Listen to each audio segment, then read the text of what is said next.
مشاهدينا الأفاضل، طابت أوقاتكم. من الفضاء الإريترية نحييكم ونقدم إليكم نشرة أخبار المساء، وفي البدء نستهلها بأهم وأبرز العناوين. التأكيد على تطوير إدارة المدارس لضمان كفاءة التعليم في الإقليم الجنوبي.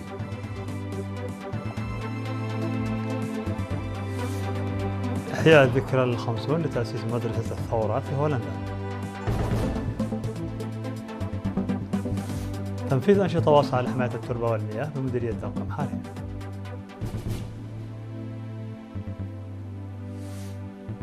فلاديمير بوتين يزور الجزر الكورية المتنازع عليها مع اليابان.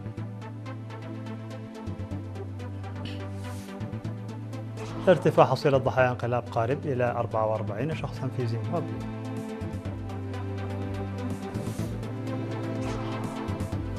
ألمانيا تتجه لمنح جهاز استخباراتها صلاحيات هجومية غير مسبوقة. مرحبا بكم من العناوين إلى التفاصيل. شدد فرع وزارة التعليم في الإقليم الجنوبي على ضرورة التركيز على إدارة المدارس وتطوير أدائها، بما يسهم في ضمان جودة وكفاءة العملية التعليمية خلال التقييم الذي أجراه في مدينة مندفرة يومي 11 و12 من أغسطس الجاري.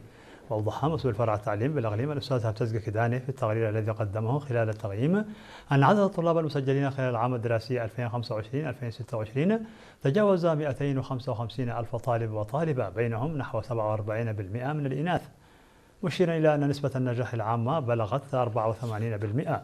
وفيما يتعلق بامتحان الشهادة الوطنية للصف الثاني عشر، أوضح التقرير أن 5159 طالبا وطالبة شاركوا في الامتحان، وتمكن 11.9% منهم من تحقيق نتائج تؤهلهم للالتحاق ببرامج البكالوريوس، فيما حقق 6.8% نتائج تؤهلهم لبرامج الدبلوم. من جانبهم قدم مسؤول المديريات تقييما للأنشطة المنفذة والتحديات التي واجهتها، وطرحوا عددا من التوصيات من بينها معالجة النقص في معلمي لغات الأم والتخلص من المواد الكيميائية الموجودة في مراكز الامتحانات، وتنظيم عملية نقل وتوزيع المعلمين، إلى جانب معالجة النقص في المرافق والتجهيزات التعليمية. وأكدت وزيرة التعليم الدكتورة حليمة محمد ضرورة تحويل الزيادة الملحوظة في عدد مؤسسات التعليم قبل المدرسية إلى تحسن ملموس في جودة التعليم وكفاءته. كما أوضحت أن الوزارة وضعت خطة لطباعة 48 مليون كتاب مدرسي لمعالجة مشكلة تقادم الكتب ونقصها. من جانبه أكد حاكم الإقليم الجنوبي السيد هبتاب تسفاسيون أن إدارة الإقليم تولي عملية التعليم والتعلم أولوية، وتعمل على تعزيزها وتحسين ظروفها بما يسهم في رفع مستوى التحصيل التعليمي. هذا ويضم الإقليم الجنوبي حاليا 1101 مدرسة، منها 667 مؤسسة للتعليم قبل المدرسي، و286 مدرسة ابتدائية، و115 مدرسة للمرحلة المتوسطة، و33 مدرسة للمرحلة الثانوية. تم إحياء ذكرى الخمسون لتأسيس مدرسة الثورة في 8 من أغسطس الجاري بالعاصمة الهولندية أمستردام، تحت شعار ذكرى مجيدة لجهد جديد في بناء الوطن، وذلك بمشاركة واسعة من أعضاء المدرسة السابقين وأفراد الجالية الإريترية. وحضر المناسبة قنصل إريتريا السيد كبرى تولي، الذي أشاد بالجهود المبذولة لتنظيم الاحتفال، مؤكدا أهمية استمرار مثل هذه المناسبات وتعزيز التواصل بين أعضاء مدرسة الثورة السابقين. من جانبه بعث سفير إريتريا لدى الاتحاد الأوروبي ودول البنلوكس السفير ناغاسي كاسا رسالة تهنئة بالمناسبة، واستعرض جانبا من ذكرياته وتجربته المرتبطة بمدرسة الثورة ودورها خلال مراحلها المختلفة. وتضمن برنامج الاحتفال عروضا تناولت أهداف مدرسة الثورة ودورها وذكريات أعضائها، إلى جانب تقديم قصائد وعروضا مصورة وفيديوهات توثيقية استعرضت جوانب من تاريخ المدرسة وتجارب طلابها. وفي ختام المناسبة جدد أعضاء مدرسة الثورة السابقون التزامهم بتعزيز تواصلهم وتماسكهم ومواصلة الإسهام في مختلف البرامج والأنشطة الوطنية. وفي سياق متصل، عقد أعضاء مجموعة الجبهة الشعبية للديمقراطية والعدالة في العاصمة السويدية ستوكهولم تقييم نصف سنوي لأنشطتهم خلال عام 2026، وناقشوا الخطط والبرامج المستقبلية. وأكد ممثل المجموعة السيد زرعون كيداني بأن تعزيز الوحدة والوعي يمثلان أساسا لمواجهة التحديات. من جانبهم شدد أعضاء المجموعة على أهمية الحفاظ على التقاليد الوطنية ونقلها إلى الأجيال القادمة، مؤكدين مواصلة العمل على توسيع التنظيمات وتعزيز مستوى الوعي بين الأعضاء في ضوء النتائج التي تحققت من الأنشطة المنفذة. كما شهدت المناسبة تكريم عضوتين من المجموعة تقديرا لإسهاماتهما في تعزيز ارتباط الشباب بالثقافة والهوية الإريترية وتوجيههم، حيث تسلمتا شهادتي تقدير من فرع شباب الحزب في السويد.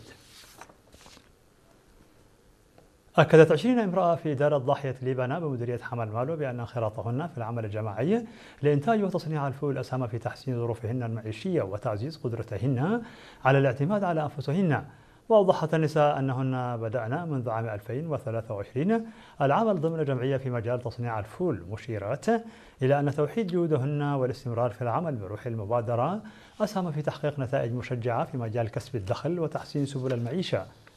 من جانبها أوضحت مسؤولة الخدمات الاجتماعية ومتابعة المشاريع بفرع الاتحاد الوطني للمرأة بإقليم عنسبة السيدة ترحاس نرأيو أن البرنامج الذي يستهدف تمكين الأسر التي تعيلها النساء وتعزيز اعتمادها على نفسها يمثل مبادرة مشجعة مشيدة بالجهود التي تبذلها النساء في هذا المجال.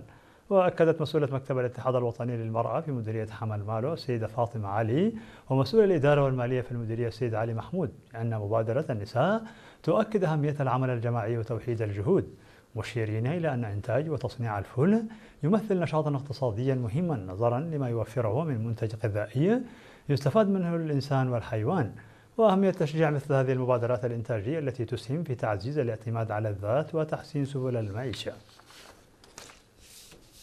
تتواصل في مديرية ماي عيني الجهود الرامية إلى الوقاية من مرض الملاريا والحد من انتشاره خلال موسم الأمطار. وفي هذا الإطار جرى رش المبيدات الحشرية لمكافحة البعوض في 26 قرية شملت إدارات ضواحي عونة وطوط وسرعي وقلايب عتيت وحدش عدي إضافة إلى بلدة ماي عيني.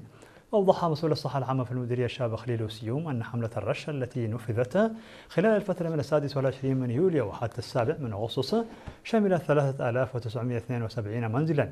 وأكد الشاب خليل أن تحقيق نتائج فعالة في مكافحة الملاريا يتطلب تعاون المجتمع، داعيا السكان إلى تنظيم حملات دورية للنظافة والمحافظة على نظافة محيطهم إلى جانب النوم تحت الناموسيات المعالجة بالمبيدات. من جانبه أوضح مسؤول المستشفى المجتمعي في مديرية ماي عين الممرض تسفو جبري هويت أن حملات رش المبيدات تؤدي دورا مهما في الحد من انتشار مرض الملاريا، داعيا السكان إلى التوجه بسرعة إلى المرافق الصحية عند ظهور أعراض المرض بما يضمن التشخيص والعلاج في الوقت المناسب. تجرى في مديرية دقم حاري أنشطة واسعة لحماية التربة والمياه بمشاركة الطلاب والسكان وأفراد قوات الدفاع. أوضح خبير حماية المياه والتربة السيد داوي تخصي أن الأنشطة تشمل تنفيذ أعمال التسوية وإنشاء الحواجز الترابية وحفر الحفر لقرص الشتول بهدف الحد من انجراف التربة وتعزيز المحافظة على الموارد الطبيعية. ويشارك هذا العام في إطار حملة الطلاب الصيفية التنموية التي تنظم على مستوى البلاد للمرة 28 نحو 980 طالبا في أنشطة حماية المياه والتربة في 8 مواقع بمديرية دقم حاري، وهي هدامو متالو وأمهور وتخل وقرع وكورباريا وقادين وماي عداقة.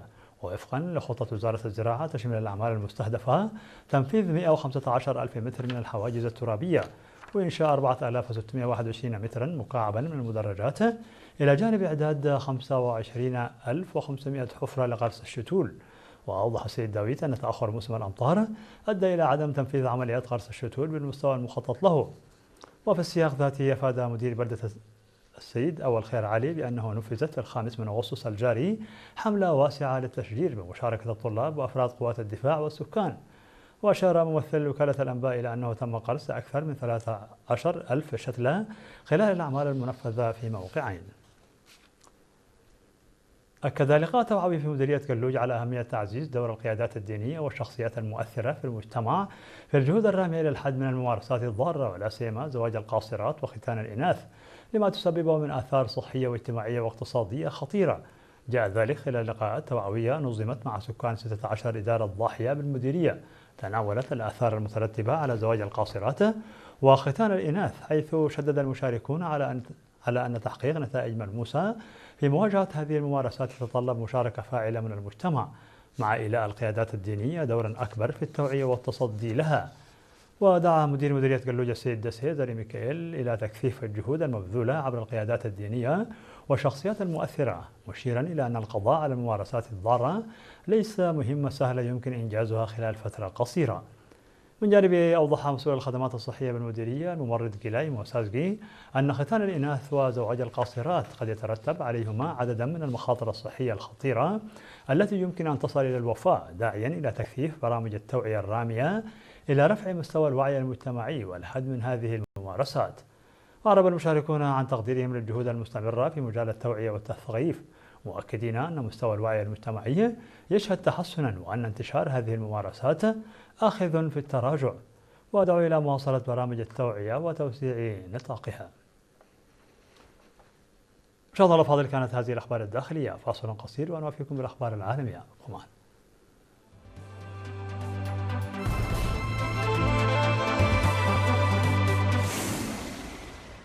مرحبا بكم على الصيد العالمي. أفادت وكالة تاس الروسية الرسمية للأنباء بأن الرئيس فلاديمير بوتين زار جزيرة إيتوروب، وهي واحدة ضمن سلسلة جزر الكوريل التي تقول كل من روسيا واليابان أنها صاحبة السيادة عليها.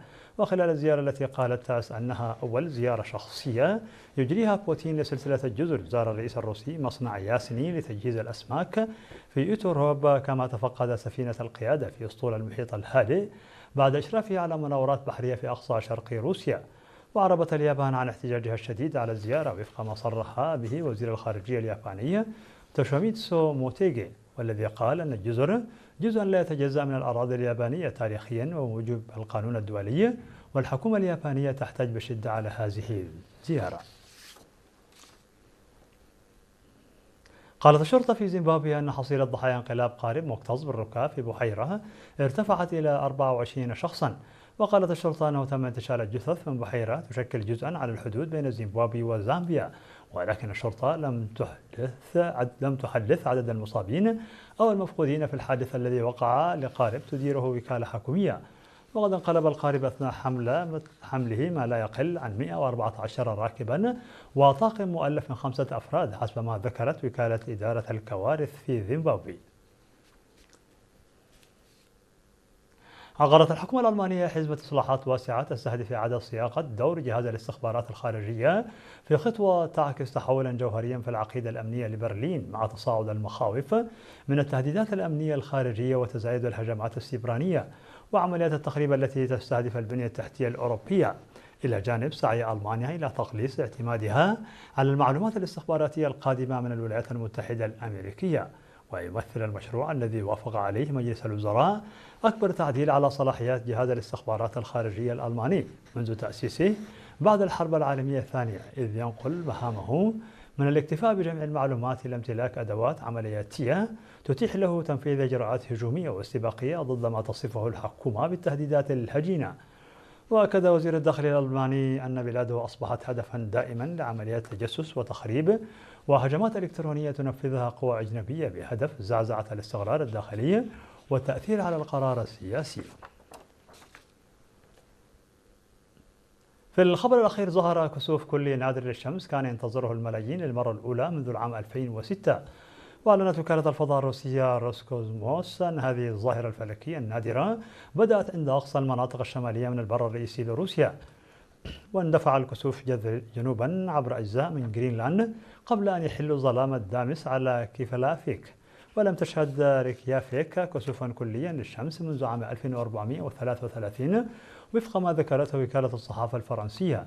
ووصل الكسوف الكلي إلى أقصى من أسبانيا، إذ كان متوقعا أن يضرب البر الرئيسي لأوروبا الذي لم يشهد هذه الظاهرة الطبيعية منذ 20 عاما. ولم تشهد أسبانيا كسوفا كليا للشمس منذ أكثر من قرن. في نهاية نشر لكم تذكير بأبرز ما جاء فيها من عناوين. التأكيد على تطوير إدارة المدارس لضمان كفاءة التعليم في الإقليم الجنوبي. إحياء ذكرى ال50 لتأسيس مدرسة الثورة في هولندا. تنفيذ أنشطة واسعة لحماية التربة والمياه بمديرية دقم حرير.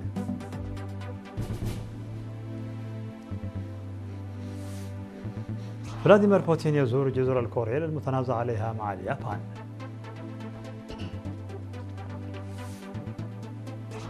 ارتفاع حصيلة ضحايا انقلاب قارب إلى 44 شخصا في زيمبابوي.